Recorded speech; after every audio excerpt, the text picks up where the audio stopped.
University എൽജീസിൻ്റെ list വന്ന സമയത്ത് തന്നെ നമ്മൾ അതിനെപ്പറ്റി ഉള്ള വീഡിയോ സ്റ്റോപ്പാക്കിയതായിരുന്നു. കാരണം അന്ന് ഒരു ചെറിയ ലിസ്റ്റാണ് ഇട്ടത്.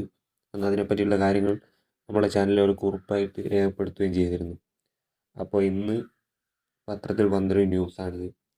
അപ്പോൾ യൂണിവേഴ്സിറ്റി എൽജീസ് ഉദ്യോഗാർത്ഥി എഴുതിയ ആൾക്കാരും ലിസ്റ്റിൽ വന്ന ആളുകളെ മണ്ടന്മാരാക്കി കൊണ്ടുള്ളൊരു വിധിയാണ് ഹൈക്കോടതിയുടെ ഭാഗത്തുനിന്നും ഉണ്ടായിട്ടുള്ളത്. അതായത് ബിരുദധാരികൾക്ക് ഇനി മുതൽ യൂണിവേഴ്സിറ്റി എൽ ജി എസ് എക്സാമുകൾ എഴുതാമെന്നാണ് പറയുന്നത്.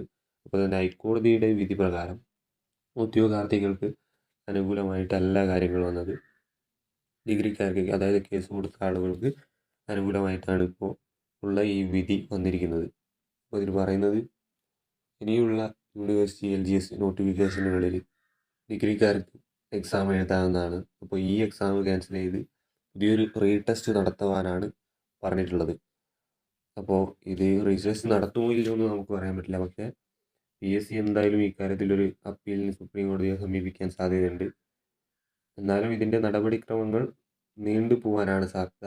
നമ്മൾ ഉദ്യോഗാർത്ഥികൾക്ക് തന്നെ വിജയിക്കുമെന്നാണ് നമ്മൾ പ്രതീക്ഷിക്കുന്നത്. അത്രയും കഷ്ടപ്പെട്ട് പഠിച്ച് റാങ്ക് ലിസ്റ്റിൽ വന്ന് വെരിഫിക്കേഷൻ വരെ കഴിഞ്ഞ ഉദ്യോഗാർത്ഥികളാണ്. ഈ ഒരു ജോലി സ്വപ്നം കണ്ട ഉദ്യോഗാർത്ഥികളാണ്. അതുപോലെ തന്നെ ലാസ്റ്റ് ചാൻസിൽ നിൽക്കുന്ന ഉദ്യോഗാർത്ഥികളും ഈ ഒരു എക്സാം എഴുതി ലിസ്റ്റിൽ വന്നിട്ടുണ്ട്.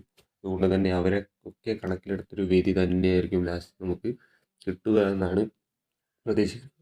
അപ്പോൾ ഈ ഒരു ന്യൂസ് കണ്ട് ഒരുപാട് ഡിഗ്രിക്കാരെ സന്തോഷിച്ച് പല യൂട്യൂബ് ചാനലിലും അതുപോലെ തന്നെ ടെലിഗ്രാം ചാനലിലൊക്കെ കമൻറ്റ് ഇട്ടത് ശ്രദ്ധയിൽപ്പെട്ടിട്ടുണ്ട്.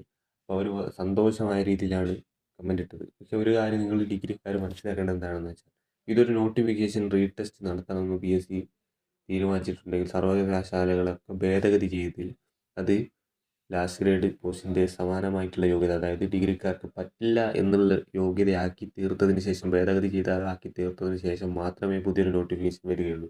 അപ്പോഴും ഡിഗ്രി ഇല്ലാത്തവർക്ക് തന്നെയാണ് ഈ ഒരു എക്സാമിന് ചാൻസ് ഉള്ളത്. പക്ഷേ അതൊന്നും PSC ഇപ്പോൾ ചെയ്യുകയുണ്ടാവില്ല. PSC നേരെ സുപ്രീം കോടതിയിലേക്ക് പോയി ഈ ഒരു വിധിയെ മറികടക്കാനുള്ള ഒരു സംഭവമായിട്ട് വരികയാണെന്നാണ് നമ്മൾ പ്രതീക്ഷിക്കുന്നത്. അതുകൊണ്ട് തന്നെ റാങ്ക് ലിസ്റ്റിൽ ഷോർട്ട് ലിസ്റ്റിൽ ഉൾപ്പെട്ട എല്ലാ ഉദ്യോഗാർത്ഥികൾക്കും അനുകൂലമായിട്ടുള്ളൊരു വിധി തന്നെ ഉണ്ടാവട്ടെ എന്ന് പ്രാർത്ഥിച്ചുകൊണ്ട് ഈ വീഡിയോ ഞാൻ നിർത്തുന്നു. അപ്പോൾ ഇത് നിങ്ങൾ ഇപ്പോൾ പേടിച്ചിരിക്കുന്ന ഒരുപാട് ഉദ്യോഗാർത്ഥികളുണ്ടാവും ഷോർട്ട് ലിസ്റ്റിൽപ്പെട്ട. അവരിലേക്ക് എത്തിച്ചു കൊടുക്കാൻ പറ്റുമെങ്കിൽ എത്തിച്ചു കൊടുക്കുക. അപ്പോൾ നന്ദി, നമസ്കാരം.